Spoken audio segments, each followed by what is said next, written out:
Hello friends, welcome to arts info. मेरा नाम रीता चौधरी। आशा करती हूँ आप सभी लोग स्वस्थ होंगे, अच्छे होंगे और इसी तरीके से अपना और अपने फैमिली वालों का ध्यान रखें, स्वस्थ रहें, अच्छे रहें और मस्त रहें।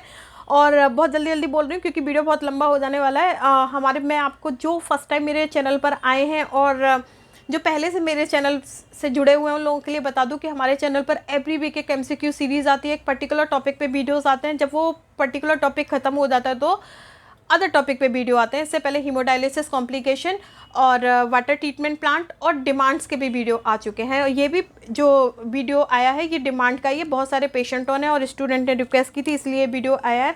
और जितने भी वीडियोस आए हैं उनके लिंक मैंने डिस्क्रिप्शन में दे दिए हैं। जिसको देखने वो डिस्क्रिप्शन में जाके लिंक ओपन करके मेरे सारे वीडियोस देख सकते हैं। सभी वीडियोस के पीडीएफ और कुछ स्टडी से रिलेटेड मटेरियल जब भी टाइम मिलता है मैं टेलीग्राम पे शेयर करती हूँ, तो आप टेलीग्राम भी ज्वाइन कर सकते हैं। इसके अलावा आप लोगों से मेरा यही कहना है कि अगर आपको मेरे वीडियोस अच्छे लगते हैं प्लीज़ लाइक करें, शेयर करें, कमेंट्स करें और चैनल को सब्सक्राइब करना ना भूलें। ऐसा करेंगे तो मैं चैनल पे और लोगों को साथ में जोड़ के, चैनल ग्रोथ करेगा तो और लोगों को साथ में जोड़ के आपके लिए बहुत अच्छे क्वालिटीज़ के वीडियो आपको प्रोवाइड करूँगी, अच्छे मटेरियल के साथ में। ठीक है, देर ना करते हुए आज का वीडियो शुरू करते हैं। हमने कार्बोहाइड्रेट पे छोड़ा था, अब टॉपिक क्या है, फैट्स।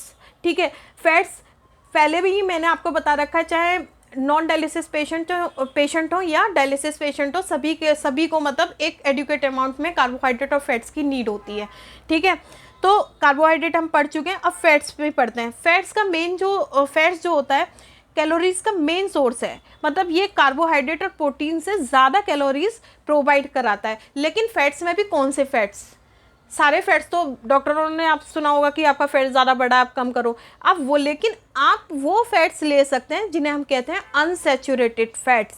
जैसे आपने मूफा, पूफा, लूफा, लाइक इस तरीके से कुछ सुना होगा, तो उन्हें क्या बोलते हैं, अनसैचुरेटेड फैट्स जो होते हैं। आप अनसैचुरेटेड फैट्स ले सकते हैं बजाय किसके, सैचुरेटेड और ट्रांस फैट के। जब भी आप कोई भी प्रोडक्ट खरीदते हैं उस पर बाकायदा लिखा होता है कि इसमें सैचुरेटेड फैट्स इतना है, अनसैचुरेटेड फैट्स इतना है, इसमें आपको ट्रांस फैट इतना है। तो ये मत पूछिएगा कि हम कैसे पता करें, आप लेबल चेक करिए, उस पर ट्रांस फैट, अनसैचुरेटेड फैट सब कुछ लिखा होता है और सैचुरेटेड फैट। तो आप कोशिश करिए कि आप ऐसे प्रोडक्ट को परचेज़ करें जिसमें अनसैचुरेटेड फैट्स ज़्यादा हो बजाय ट्रांस फैट के और सैचुरेटेड फैट्स के। ठीक है, यहाँ पे मैंने आपको ये भी बताया कि हमारा जो अनसैचुरेटेड फैट्स है ये और जिसे हम गुड फैट्स के नाम से भी जानते हैं, वो किन किन चीज़ों में पाया जाता है। वो पाया जाता है आपके ऑलिव ऑयल में और मूंगफली के तेल में, कनोला ऑयल में, सनफ्लावर में, सैफफ्लावर में, फ़िश में, नट्स में। ठीक है, इन सब में ये आपका अनसैचुरेटेड फैट पाया जाता है। और दूसरा क्या है, हमारे दूसरे फैट्स अनसैचुरेटेड और ट्रांस फैट, जिन्हें हम बैड फैट्स के नाम से भी जानते हैं। ठीक है, तो ट्रांस फैट तो अभी केवल अनसैचुरेटेड फैट्स के बारे में भी बात करती हूँ। ये कहाँ पाया जाता है, रेड मीट में, पोल्ट्री में, मतलब जो भी चिकन वगैरह टाइप की चीज़ें हैं, होल मिल्क में, बटर में, घी में, चीज़ में, कोकोनट में और लार्ड में, इनमें अनसैचुरेटेड फैट्स पाया जाता है। अब यहाँ पे मैंने नीचे ये बताया कि पेशेंट जो कि सीकेडी से मतलब सफ़र कर रहे हैं उन लोगों को जल्दी से जल्दी सैचुरेटेड फैट्स को क्या कर देना चाहिए, सैचुरेटेड फैट और ट्रांस फैट को स्टॉप कर देना चाहिए, क्योंकि इससे कोलेस्ट्रॉल बढ़ता है जो कि हार्ट पेशेंट के लिए बहुत ही, या हार्ट प्रॉब्लम क्रिएट कर सकता है। ठीक है, नेक्स्ट मैंने बताया कि लिमिटेड अमाउंट में, आपको ये नहीं बता रही हूँ कि आपको अनसैचुरेटेड फैट लेना है, ये मैं बता रही हूँ, लेकिन ये नहीं बोल रही कि बहुत ज़्यादा अनसैचुरेटेड फैट लेना है आपको। ठीक है, एक लिमिट अमाउंट में आपको क्या लेना है, अनसैचुरेटेड फैट लेना है, क्योंकि ज़्यादा लिमिट हर चीज़ की बुरी होती है, तो आपको लिमिट अमाउंट में अनसैचुरेटेड फैट्स लेना है। ठीक है, नीचे मैंने आपको ये बताया कि ट्रांस फैट किन किन चीज़ों में पाया जाता है। ट्रांस फैट पाया जाता है पटेटो में, चिप्स में, डॉग हर नट्स में, कॉमर्शियल प्रिपेयर जो फूड्स होते हैं उनमें, और केक्स वगैरह में, इन सब में क्या पाया जाता है, ट्रांस फैट्स पाया जाता है। सभी प्रोडक्ट्स पे जो भी आप खाएंगे, चिप्स वगैरह, उस सब पे लिखा होता है कि अनसैचुरेटेड फैट्स कितना है, सैचुरेटेड कितना है, ट्रांस फैट कितना है। तो उनको लेवल को चेक करके आप अपने फैट्स को डिसाइड करें कि आपको कौन सा फैट्स वाली चीज़ें खानी है। अब नेक्स्ट कंटेंट मिनरल्स आता है पोटेशियम। ये बहुत ही इंपॉर्टेंट मिनरल है हमारी बॉडी का, अब बहुत ख़तरनाक भी है। ठीक है, ये क्या करता है, प्रॉपर फंक्शनिंग का काम करता है मसल्स का और हार्ट का, लेकिन अगर इसकी मात्रा बहुत ज़्यादा बढ़ जाए तो ये क्या करता है, एक साइलेंट किलर का भी काम करता है। क्योंकि इससे क्या होता है कि अगर इसकी मात्रा बढ़ जाती है तो ये हार्ट पे इफेक्ट डालता है और पेशेंट का पता भी नहीं चलता है, और पेशेंट पता नहीं कब निकल गया, मतलब कब उसकी डेथ हो जाए कुछ बोल नहीं सकते, इसलिए इसको साइलेंट किलर भी बोलते हैं। और यहाँ पर मैंने आपको ये बताया भी है कि इसकी जो रेंज है वो 3.5 मिली इक्विवेलेंट पर लीटर से 5 मिली इक्विवेलेंट पर लीटर होनी चाहिए सीकेडी पेशेंट के लिए या नॉर्मल पेशेंट के लिए। अगर इससे ज़्यादा, नॉर्मल पेशेंट तो चलो इतना बढ़ ही नहीं पाएगा क्योंकि उसका तो यूरिन में जो भी खा पी रहा है सब निकल रहा है, ठीक है, लेकिन सीकेडी पेशेंट में अगर इससे ज़्यादा जाती है रेंज, इट मीन्स कि ये उसके लिए हार्मफुल है। दैट सिचुएशन में उसको डॉक्टर से एडवाइस लेनी चाहिए या हीमोडायलिसिस वगैरह वो जो भी बोले उसको करवाना चाहिए, ठीक है। और आगे मैंने ये बताया कि on the basis of potassium content, मतलब कितना पोटेशियम कंटेंट किन फूड्स में होता है उसके आधार पर फूड्स को 3 पार्ट्स में बांटा गया है, जैसे high potassium food, medium potassium food और लो पोटेशियम फूड, ठीक है। मोर देन 200 मिलीग्राम पर 100 मिलीग्राम ऑफ फूड में होगा तो क्या हो जाएगा, ये हाई पोटेशियम हो जाएगा। बाकी आप देख लीजिएगा कि किस किस में मीडियम में कितना होता है, लो में कितना होता है, क्योंकि टाइम बहुत कम है। और हाई पोटेशियम, ज़्यादा जल्दी जल्दी भी नहीं बोल सकती क्योंकि लोग बोलते हैं कि बहुत जल्दी बोलती हैं तो समझ में नहीं आता, इसलिए मैं धीरे धीरे अच्छा समझाना चाहती हूँ। हाई पोटेशियम फूड पे आते हैं। देखिए यहाँ पे मैंने लिखा है कि हाई पोटेशियम लेवल जो होता है ये क्या होता है, थ्रेटनिंग होता है और विदाउट नोटिस, जैसे मैंने पहले भी बताया कि पता भी नहीं चलेगा, पता नहीं कब पेशेंट की डेथ हो जाएगी, तो इसलिए इसको साइलेंट किलर भी बोलते हैं अगर पोटेशियम ज़्यादा हो जाएगा। इसके अलावा नॉर्मल पेशेंट में क्या होता है कि जो भी खा रहे पी रहे होते हैं तो क्या होता है कि सब कुछ निकल जाता है, आउट हो जाता है, लेकिन जो सीकेडी पेशेंट होते हैं, जो क्रोनिक किडनी डिजीज़ के पेशेंट होते हैं, उनमें वेस्ट प्रोडक्ट प्रॉपर नहीं निकलते। और यहाँ पे क्या होगा, अगर पोटेशियम बढ़ जाता है उसकी बॉडी में तो एक्यूमुलेशन हो जाएगा पेशेंट की बॉडी में, और दैट सिचुएशन में पोटेशियम लेवल जब इंक्रीज होगा ब्लड में तो उस सिचुएशन को हम क्या बोलते हैं, हाइपर कैलीमिया बोला जाता है। और ये क्या करता है, ये हार्ट बीट को इरेगुलर कर सकता है, हाई बीपी कर सकता है। तो ये बड़ा ही मतलब अनएक्सपेक्टेड सिचुएशन होती है जिसमें कि पेशेंट की डेथ भी हो जाती है कई बार, ठीक है।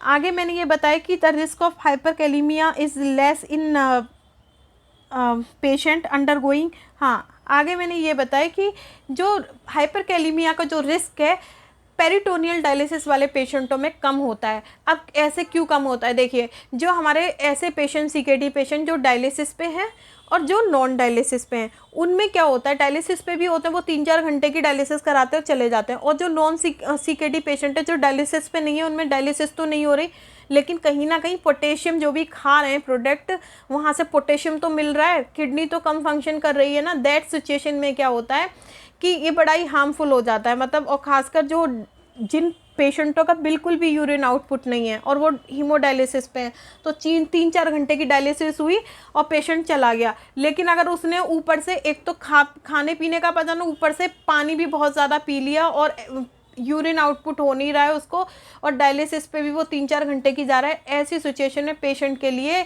हाइपरकैलेमिया के चांसेस बहुत ज़्यादा बढ़ जाते हैं और पेशेंट की डेथ होने के भी चांसेस पूरे होते हैं और पेशेंट मर भी जाते हैं, ठीक है। लेकिन पेरिटोनियल डायलिसिस में क्या होता है कि यहाँ पे पेशेंट की कंटिन्यूसली डायलिसिस चलती रहती है, तो एक एडिकेट मतलब एक सही मात्रा में प्रोटीन मतलब पोटेशियम रिमूव होती रहती है, जो कि 3-4 घंटे की हीमोडायलिसिस में नहीं निकलती, ठीक है। इसलिए हाइपरकैलेमिया का जो रिस्क है वो पेरिटोनियल डायलिसिस वाले पेशेंट में कम होता है बजाय हीमोडायलिसिस पेशेंट के। यहाँ पे मैंने ये बताया कि avoid serious consequence of high potassium, मतलब हाई पोटेशियम डाइट को कम करना चाहिए, और अगर 7 से ज़्यादा है पोटेशियम तो ये डॉक्टर को दिखाना ज़रूर चाहिए। और हाई पोटेशियम फ्रूट्स किस किस में होते हैं ये मैंने बताएं। फ्रूट्स कौन कौन से फ्रूट्स, जैसे कि फ्रेश एप्रिकॉट, राइप बनाना, चीकू, फ्रेश कोकोनट और कस्टर्ड एप्पल।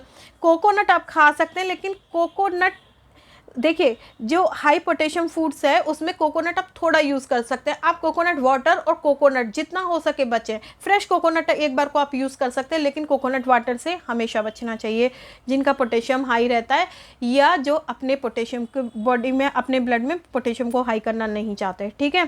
क्योंकि बहुत सारे लोग बहुत जल्दी बोल देते हैं कि कोकोनट वाटर पीजिए, लेकिन कोकोनट वाटर में बहुत ज़्यादा पोटेशियम हो, मतलब एक अच्छी खासी मात्रा में पोटेशियम होता है, तो उससे बचना चाहिए, ठीक है।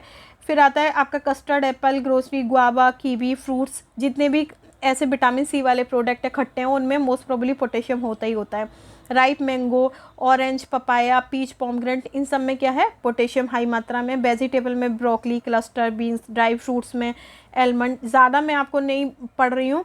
और कैश्यू नट्स, और सीरियल्स में व्हीट फ्लोर, लेग्यूम में रेड मतलब लाल वाली दाल, काली वाली दाल, और भी बीन्स जो होती हैं उनमें। नॉन वेजिटेरियन फूड्स में आपको कुछ फ़िश जैसे कि एनकोबी and mackerel and shellfish like prawns, lobster, crabs and beefs, इन सब में। नॉन वेजिटेरियंस में क्या होता है, high potassium food like drinks में आप coconut water, condensed milk, buffalo milk and cow milk जो होता है, ये सारा, chocolate drinks, fresh food, juice, शूस, beers, wine and many aerated drinks जो होती हैं, इनमें ज़्यादा मात्रा में पोटेशियम होता है। इसके अलावा चॉकलेट्स में, चॉकलेट केक्स में, चॉकलेट आइसक्रीम में, इन सब में भी काफ़ी। और ऐसे फूड जिनमें कि सॉल्ट होता है ना, उनमें भी पोटेशियम होता है। सॉल्ट मतलब सॉल्ट वाले फूड में मोस्ट प्रोबेबली पोटेशियम होता है, तो इन सब चीज़ों को भी अवॉइड करना चाहिए, साल सब्स्टिट्यूट की जो चीज़ें होती हैं। और यहाँ पे मैंने, जिनको ऐसे समझ में ना रहा हो जो कि मैंने बोला है, वो समझ में ना रहा हो, वो पिक्चर देख के, मतलब जिनको इंग्लिश ना समझ में आती वो पिक्चर देख के पता कर सकता है कि किन किन चीज़ों में हाई पोटेशियम होता है,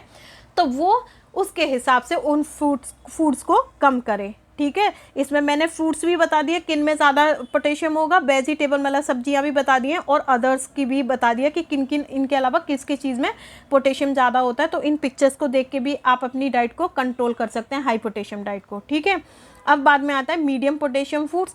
मीडियम पोटेशियम फूड्स में आपका फ्रूट्स में आपका राइप चेरीज, ग्रेप, लीची, पियर और स्वीट लाइम एंड वाटरमेलन्स, ये सिर्फ मैंने मीडियम पोटेशियम फूड लिख दिया है। वेजिटेबल्स में आपको बीट रूट और raw banana, bitter gourd, cabbage, carrot, celery, cauliflower, French beans, okra, और like raw mango, onions, radish, green peas, sweet corn, सैफलावर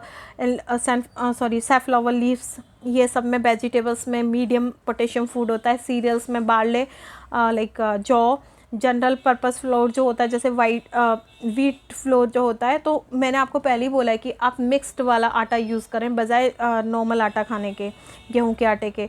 noodles में, और जो राइस फ्लैक्स होते हैं, ठीक है, जो कि अब कुछ चीज़ें जो चावल से बनी होती है ऐसी चीज़ों में, और कुछ जो सेवइयाँ होती हैं उन सब में, जो कि गेहूं से बनी होती हैं, इन सब में मीडियम पोटेशियम फूड होता है। लेग्यूम्स लाइक लाल वाली दाल और काली वाली दाल, इसके अलावा कुछ मूंग दाल में भी आपको मीडियम अमाउंट में पोटेशियम मिलेगा, इसमें कम में भी, और ये वाली दाल तो लो वाले में भी इंक्लूड होती है। और non vegetarian food like liver में लो पोटेशियम फूड होता है।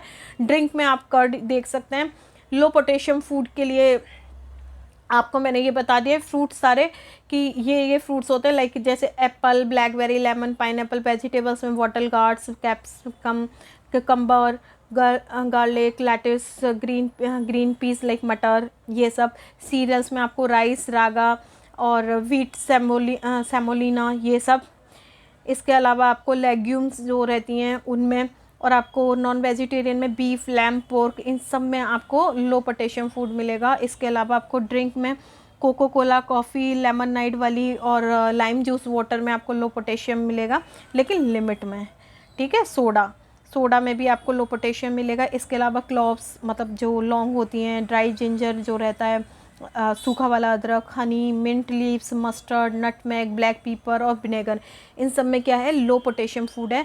और ये मैंने पिक्चर भी दे रखी है, जिनको वैसे समझ में ना आ रहा हो वो प्लीज़ पिक्चर देख के पता कर ले कि लो पोटेशियम फूड किस किस फ्रूट्स में, किस किस सब्जी में, और इसके अलावा किन किन चीज़ों में पाया जाता है। तो आप पिक्चर देख के भी अपने लिए लो पोटेशियम डाइट को चूज़ कर सकते हैं।